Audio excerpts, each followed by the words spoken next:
Hello everyone, स्वागत है आप सबका आज के करंट अफेयर एनालिसिस लेक्चर में, जिसमें Indian express, PIB and other sources से ली गई न्यूज़ को हॉलिस्टिकली एनालाइज किया जाएगा आपके प्रीलिम्स, मेंस एंड इंटरव्यू को ध्यान में रखते हुए। ये लेक्चर आपके UPSC and other state PCS exams के लिए उपयोगी साबित होगा। लेक्चर से रिलेटेड वैल्यू एडिशन की पीडीएफ आप सबको टेलीग्राम पे सेंड कर दी जाएगी, जिसकी लिंक मैं डिस्क्रिप्शन बॉक्स में दे दूँगी। वहाँ जाना है एंड ज्वाइन करना है डेली पीडीएफ्स के लिए। डेली की तरह स्टार्ट करते हैं आज का लेक्चर भी एक मोटिवेशनल कोट से। Sometimes we are tested not to show our weakness but to discover our strength. यानी कि कभी कभी हमारी परीक्षा ली जाती है कि हमें पोटेंशियल कितना है और मुश्किलों से जूझने की ताकत कितनी है।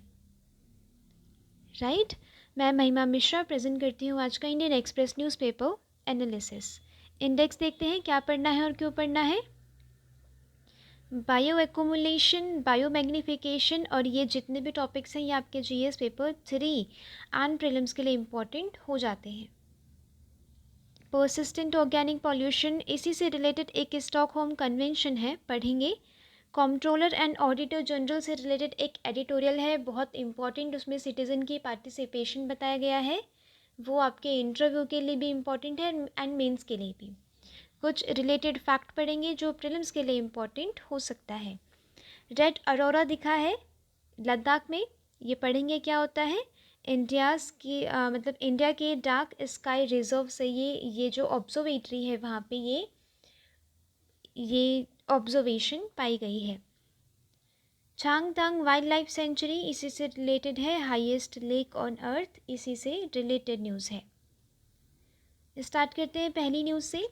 Baby dolphin found to receive high dosage of ये persistent organic pollutants from their mother's milk। persistent organic pollution, यहाँ पे दिख रहा है कि कोई चीज़ persistent है, पोल्यूशन है जो एक्यूमुलेट हो रही है या फिर लेवल टू लेवल जा रही है। ठीक है। A team of marine biologist from the national oceanic and atmospheric administration US में इन्होंने स्टडी किया है जो डॉल्फिन मिल्क प्रोड्यूस करती है, उसमें पर्सिस्टेंट ऑर्गेनिक पॉल्यूटेंट्स का लेवल पाया गया उनके ब्लड सैंपल्स में। ब्लड सैंपल्स फ्रॉम काव्स, जो उनके बेबी होते हैं डॉल्फिन की, उनके ब्लड सैंपल से पर्सिस्टेंट ऑर्गेनिक पॉल्यूशन पाया गया और मदर के मिल्क में भी पाया गया। प्रायर रिसर्च हैज शोन ये टॉक्सिक लिपोफिलिक पीओपी, यानी कि वो पर्सिस्टेंट ऑर्गेनिक पॉल्यूशन, ये सारे केमिकल्स होते हैं जो एक्यूमुलेट हो जाते हैं मरीन एनिमल्स में। ठीक है। अब ये इतनी सारी एलमेंट्स, डिजीजेज उन्हें देते हैं, स्पेशली उनकी एंडोक्राइन सिस्टम में। मरीन मैमल्स क्या होते हैं, top of the food chain होते हैं, जैसे कि डॉल्फिन है, ये सब क्या top of the food chain है। यहाँ पे बायो एक्यूमुलेशन और बायो मैग्नीफिकेशन का खतरा ज़्यादा हो जाता है। ये हार्म कर रहा है हमारे एक्वेटिक एंड मरीन इकोसिस्टम को, बायोडाइवर्सिटी को। देखते हैं बायो एक्यूमुलेशन क्या है। The gradual accumulation of substances such as pesticide या other chemicals in an organism, यानी कि एक ही ऑर्गेनिज्म में वो जैसे जैसे बड़ा हो रहा है, खा पी रहा है, पॉल्यूटेंट्स उसके अंदर जा रहे हैं, वैसे वैसे एक्यूमुलेट हो रहा है। ठीक है। इसमें क्या होता है, वो जितना उसे एक्सरीट कर सकता है ना, उसकी कैपेसिटी से ज़्यादा उसमें एक्यूमुलेट होता है। जितनी बायोलॉजिकल हाफ लाइफ होगी उस प्रोडक्ट की, उस केमिकल की, उतना ही ज़्यादा खतरा रहेगा, उतना ही ज़्यादा टॉक्सिन्स रहेंगे हमारे मरीन एनिमल्स में। नेक्स्ट है बायो मैग्नीफिकेशन। बायो मैग्नीफिकेशन क्या होते हैं, ये फूड चेन में होता है, जैसे कि छोटी मछली को खाया, बड़ी मछली ने, इसने खाया, फिर शार्क ने खाया, ऐसे करके क्या होता है, ये इकट्ठा होता रहता है फिर शार्क के अंदर। ओके। बायो मैग्नीफिकेशन उन ऑर्गेनिज्म में पाया जाता है जो फूड चेन के हायर लेवल्स पे होते हैं। ये बढ़ता है किस वजह से, इसकी पर्सिस्टेंसी की वजह से। ये परसिस्टेंट रहता है इन्वायरमेंट में, ठीक है। ये जल्दी से ब्रेक डाउन नहीं होता, डिग्रेड नहीं होता। Food chain energetics, where the substance's concentration increases progressively as it moves up food chain, यानी कि वो जैसे जैसे फूड चेन के हायर लेवल्स तक जाते रहता है, ये इसका जो पोटेंशियल है हार्म करने का ये बढ़ता रहता है, इसका कॉन्सेंट्रेशन बढ़ता रहता है। लो और non existent rate of internal degradation, ठीक है, यानी कि इसे डिग्रेड या फिर इसे एक्सरेट नहीं किया जा सकता, ठीक है। एनिमल्स इसे एक्सरेट नहीं कर मतलब नहीं कर सकते, क्योंकि इसमें वाटर सोल्यूबिलिटी नहीं है उतनी। अब वो उनकी बॉडी में परसिस्ट कर जाता है केमिकल, और हार्म करता है हमारी मरीन इकोसिस्टम को। परसिस्टेंट ऑर्गेनिक पॉल्यूटेंट्स आखिर होते क्या हैं? ये एक ऐसे केमिकल सब्सटेंसेस होते हैं जो परसिस्टेंट रहते हैं इन्वायरमेंट में, जिसकी वजह से बायो एक्यूमुलेशन होता है। Bio accumulation in the fatty acids, ठीक है, उनके फैटी एसिड्स में ये एक्यूमुलेट हो जाते हैं केमिकल्स। लेस सोल्यूबल होते हैं वाटर में, इसीलिए एक्सरेट नहीं हो सकता, ओके, डिग्रेड नहीं हो सकता। Adverse effect on human health and environment, अब वो फूड प्रोडक्ट ह्यूमन भी खा रहे हैं, ठीक है, जिस वजह से ह्यूमन को भी इसका नुकसान उठाना पड़ता है।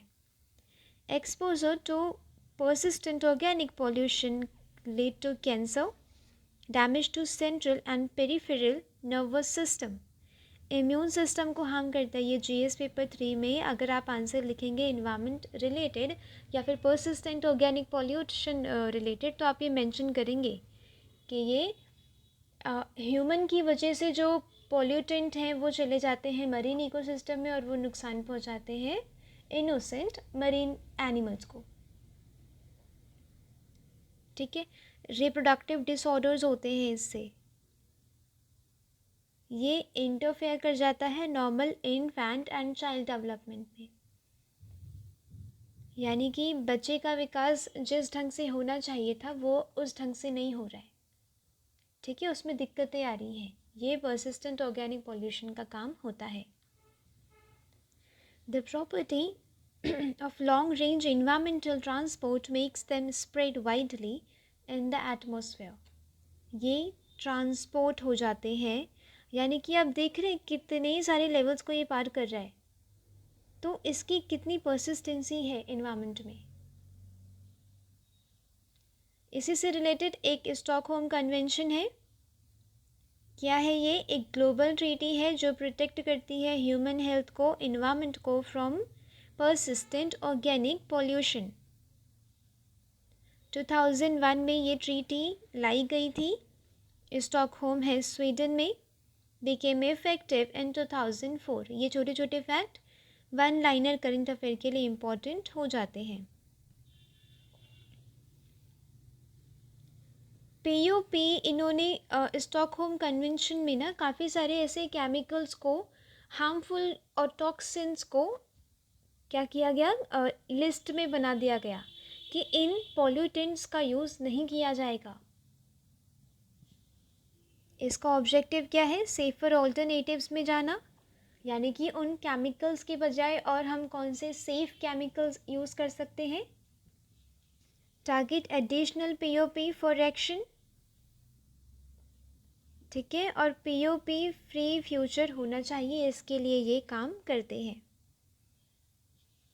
Clean up old stockpiles and equipment containing persistent organic pollution, यानी कि वो इक्विपमेंट जहाँ पे ये पॉल्यूटेंट्स पाए जाते हैं उनका सफाया करना, राइट। इंडिया ने ये रेटिफाई किया था 2006 में। नेक्स्ट इम्पॉर्टेंट, ये एक एडिटोरियल है कैग से रिलेटेड। इसमें बताया गया है कि अगर आप कैग के इंस्टीट्यूशन को, डेमोक्रेसी को हमारी कंट्री में अगर सक्सेसफुल बनाना चाहते हैं तो लोगों की पार्टिसिपेशन ज़रूरी होगी। देख लेते हैं कैग के बारे में। सबसे पहले आर्टिकल 148 में इनका मेंशन मिलता है।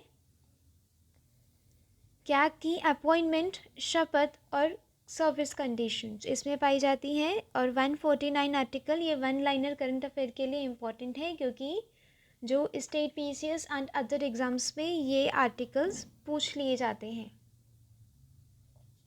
Duties and power of controller and auditor general बताई गई है आर्टिकल 149 में। कैग का काम क्या है? ये ऑडिट करता है account related to all expenditure from the consolidated fund of India, consolidated fund of each state और UT having a legislative assembly. बात समझ आई? यानी कि जो कंसोलिडेटेड फंड होता है इंडिया का, स्टेट का, या वो यूटी जिसकी लेजिस्लेटिव असेंबली है, उनका ये ऑडिट करता है, उनके अकाउंट्स को ऑडिट करता है।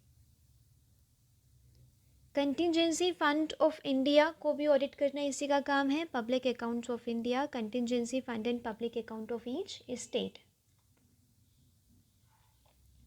ये trading, manufacturing, profit and loss account, balance sheet, जितने भी सेंट्रल गवर्नमेंट और स्टेट गवर्नमेंट के जितनी कंपनीज़ हैं या फिर सब्सिडरीज़ हैं, उनको ऑडिट करना भी इसका काम है। ये रेसिप्ट एंड एक्सपेंडिचर देखता है। इसे क्या कहते हैं? Public purse of guardian of public purse, right. इसमें ये पता लगाता है कि एक्सपेंडिचर मतलब हो जाने के बाद पता लगाता है कि एक्सपेंडिचर कहाँ हुआ, कितना हुआ, एंड कुछ मैल फंक्शन तो नहीं है, इकोनॉमी को कोई हार्म तो नहीं होगा। ऐसा इनका काम रहता है। ये ऑडिट करते हैं या किसी और अदर अथॉरिटी को भी जब प्रेसिडेंट या फिर गवर्नर ने इनसे रिक्वेस्ट की होती है। अपनी रिपोर्ट देते हैं प्रेसिडेंट को, प्रेसिडेंट देते हैं पार्लियामेंट को, राइट। ये चीज़ फैक्ट इम्पॉर्टेंट है, याद रखना है, ठीक है, कि जो कैग होंगे, कंट्रोलर एंड ऑडिटर जनरल होंगे, वो अपनी रिपोर्ट, जो उन्होंने रिपोर्ट प्रिपेयर की है, उसे देंगे प्रेसिडेंट को, प्रेसिडेंट रखेंगे पार्लियामेंट के सामने। अगर स्टेट की रिपोर्ट है तो वो गवर्नर को प्रेजेंट करेंगे, गवर्नर को देंगे, और स्टेट लेजिस्लेचर में कौन रखेगा? Governor. Also act as a guide, friend and philosopher of public accounts committee of the parliament. यानी कि पब्लिक अकाउंट्स कमेटी जो है वो, उससे भी रिलेटेड इनका काफ़ी बड़ा रोल है, ठीक है। तो ऐसे करते न्यूज़पेपर का एनालिसिस कि आपने एक चीज़ देखी, आपने एक एडिटोरियल देखा, आप उसके वैल्यू एडिशन को पढ़ेंगे, साथ साथ में एडिटोरियल को समझेंगे कि मेन बात क्या कही जा रही है। यह आपकी वोकैबुलरी, आपके कॉम्प्रिहेंशन एंड आपके पर्सपेक्टिव को भी बनाता है एडिटोरियल का पढ़ना, ठीक है। इसीलिए न्यूज़पेपर पढ़ना ज़रूरी है। एनालिसिस क्या होता है वो इम्पॉर्टेंट, अगर आपको कोई चीज़ नहीं समझ आ रही है तो आप वो एनालिसिस से देख के समझ सकते हैं। इसीलिए खुद से भी न्यूज़पेपर पढ़ना है और एनालिसिस भी देखना है, ताकि आपके इम्पॉर्टेंट न्यूज़ ना छूटे। उसे कैसे कवर करना है प्रीलिम्स, मेंस और इंटरव्यू पॉइंट ऑफ व्यू से, वो चीज़ ना छूटे। ये बहुत इम्पॉर्टेंट है आपके इंट्रोडक्शन के लिए। इंट्रोडक्शन वैसे आर्टिकल लिखेंगे, मतलब आर्टिकल से मेंशन करेंगे, वो भी ठीक रहेगा। आप इम्पोर्टेंस बताएंगे। अगर सिटीज़न के पार्टिसिपेशन को लेकर अगर कैग पे कोई क्वेश्चन आता है ना, तो आप इंट्रोडक्शन में ये लिखेंगे, Comptroller and Auditor General of India plays a crucial role in this democratic framework by ensuring transparency, accountability, and financial integrity in government's functioning. ये सेपरेशन ऑफ पावर को मेंटेन रखते हैं लेजिस्लेचर और एग्जीक्यूटिव में। Separation of power यहाँ पे क्या है? एग्जीक्यूटिव का काम क्या है? फंड को सही जगह पे लगाना, राइट। और लेजिस्लेचर का काम क्या है? फंड सही जगह पे लग रहा है कि नहीं, ये पता लगाना, क्योंकि प्रेसिडेंट जो है वो पार्लियामेंट को रिपोर्ट प्रेजेंट करते हैं, राइट। इसमें ये चीज़ होती है कि हाँ, ये सेपरेशन ऑफ पावर को मेंटेन करके रखता है। गुड गवर्नेंस को प्रमोट करता है, helps governments streamline their operation, reduce inefficiencies, यानी कि रिपोर्ट में जब प्रेजेंट किया जाता है तो बताया जाता है कि यहाँ पे एक्स्ट्रा फंडिंग लगी है, उतनी ज़रूरत नहीं थी, यहाँ पे जो फंडिंग लगी है उससे इकोनॉमी को हार्म हो सकता है, ठीक है। तो ये गुड गवर्नेंस भी बनाता है, ये चीज़ आपको याद रखनी है। डेमोक्रेसी क्या है? अब्राहम लिंकन 1863 में गेटिसबर्ग एड्रेस के दौरान उन्होंने कहा था कि डेमोक्रेसी क्या होती है? Government of the people, by the people and for the people, यानी कि यहाँ पे पीपल सेंट्रिक हो रही है कोई चीज़। तो अगर हमें डेमोक्रेसी को मेंटेन रखना है, मदर ऑफ डेमोक्रेसी अगर हमें बनना है, तो क्या करना है? लोगों का पार्टिसिपेशन चाहिए होगा ऑडिटिंग में। By placing the Indian citizen at the center, implementation of the government programs as the ultimate beneficiaries, यहाँ पे कैग की एक्सपेक्टेशन बढ़ जाती है कि वो सिटीज़न का पार्टिसिपेशन ले और ऑडिटिंग प्रोसेस को और एफिशिएंट बनाए। Recommend corrective actions and realisations of these economic, यानी कि जो एक्शन लिए गए हैं सरकार के द्वारा जहाँ पे फंडिंग यूज़ हुई है उसका क्या social, economic and environmental impact हो सकता है। Citizens engagement guides audit in identifying high risk areas of possible mismanagement, यानी कि यहाँ पे अगर लोगों का पार्टिसिपेशन रहेगा तो वो हॉटस्पॉट एरियाज़ को पता लगा पाएंगे कि यहाँ पे माल एडमिनिस्ट्रेशन, मिस गवर्नेंस हो सकता है। यहाँ पे ऑथर ने बोला है कि डिजिटल सॉल्यूशंस लेके आने होंगे, ऐप्स हो सकती हैं, वेबसाइट हो सकती हैं जहाँ पे लोग अपना मत रखें, राइट, अपना ओपिनियन रखें और पार्टिसिपेट करें ऑडिटिंग प्रोसेस में। यहाँ पे ये कह रहे हैं कि सोशल ऑडिट बहुत इम्पॉर्टेंट है, जैसे कि मनरेगा में जो एमजी नरेगा है, Mahatma Gandhi national rural employment guarantee act, उसमें भी ग्राम सभा के द्वारा सोशल ऑडिट किया जा रहा है। और ये चीज़ बता रही है कि एमजी नरेगा जो सोशल ऑडिट हो रहा है ना, उसी की वजह से वो आज तक काम कर रहा है। 73rd and 74th constitutional amendment जो लोकल सेल्फ गवर्नमेंट की बात करते हैं, 73rd पंचायती राज इंस्टीट्यूशन और 74th local self government, right. ये 1958 में बलवंत राय मेहता कमेटी के द्वारा लाया गया था, 3 टायर स्ट्रक्चर। बहुत इम्पॉर्टेंट है आपके वन लाइनर करंट अफेयर के लिए। पूछा जा सकता है कि जो पंचायती राज इंस्टीट्यूशंस हैं वो किसके द्वारा, किस कमेटी के द्वारा इस्टेब्लिश किया गया। Primary audit of accounts of local governments and issue of audit certificates is done by local fund auditors, ठीक है। जो लोकल चीज़ें हैं ना, वो लोकल फंड ऑडिटर्स जो स्टेट के द्वारा अपॉइंट किए जाते हैं वो लोग ऑडिट करते हैं। हमें टेक्नोलॉजी को यूज़ करना है, audit planning and audit methodologies को यूज़ करना है, टेक्निकल गाइडेंस के द्वारा जो रिकमेंड किया गया है 11th फाइनेंस कमीशन ने। To conclude, democracy's vitality lies in its unique synergy of accountability and citizen engagement. Citizen का एंगेजमेंट होगा तभी आप डेमोक्रेसी को सक्सेसफुल बना पाएंगे। प्रोसेस जो है ऑडिटिंग का वो ट्रांसपेरेंट होना चाहिए, पर्दे के पीछे नहीं, ओपेक नहीं, क्योंकि सरकार जो पैसा खर्च कर रही है वो लोगों का ही कर रही है, इसीलिए लोगों को पता होना चाहिए कि उनका पैसा जो लगा है इंफ्रास्ट्रक्चर में वो किस रूप से लगा है और किस मकसद से लगाया गया है। बहुत इम्पॉर्टेंट है ये paragraph. While the CAG कैटलाइजेस good governance, transparency and accountability, the responsibility to nurture and protect democratic principles falls not only on our institutions but on every citizen। यानी कि इसमें मानो कि जो कैग होते हैं उनकी ये रिस्पॉन्सिबिलिटी होती है कि अकाउंटेबिलिटी एंड ट्रांसपेरेंसी को आगे बढ़ाना है, एक ट्रांसपेरेंट मैनर में ऑडिटिंग करनी है, क्योंकि ये एक ट्रांसपेरेंट इंडिपेंडेंट इंस्टीट्यूशन है। इनका रोल सिर्फ यहीं तक सीमित नहीं रह जाता।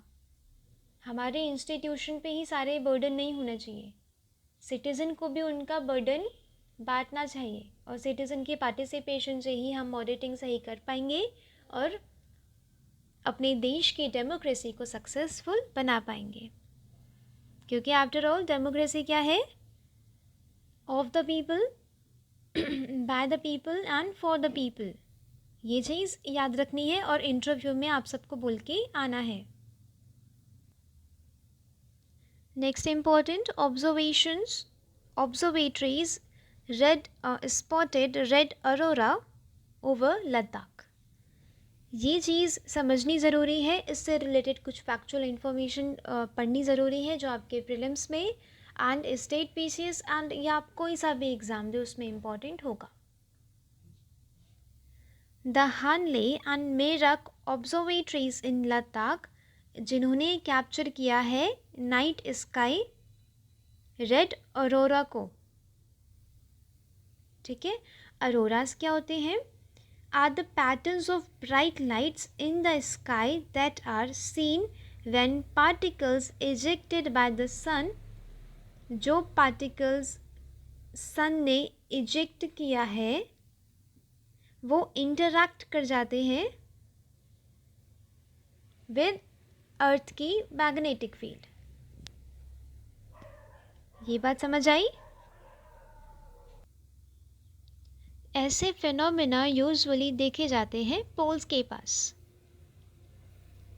ठीक है, ये चीज़ थोड़ी सी याद रखनी इम्पॉर्टेंट है। Hanle is an ideal place to observe the phenomena as it is India's only dark sky reserve। ये भी बहुत इम्पॉर्टेंट इन्फॉर्मेशन है। ठीक है, ये चीज़ पिछले कुछ महीनों में न्यूज़ में रही है। ठीक है, इंडिया का ओनली डार्क स्काई रिजर्व, ये ऐसे कुछ वहाँ पे रेड अरोरा देखा गया। रेड अरोरा कुछ नहीं है, जो पार्टिकल सन इजेक्ट कर रहे हैं उनका इंटरैक्शन हो जा रहा है अर्थ की मैग्नेटिक फील्ड के साथ।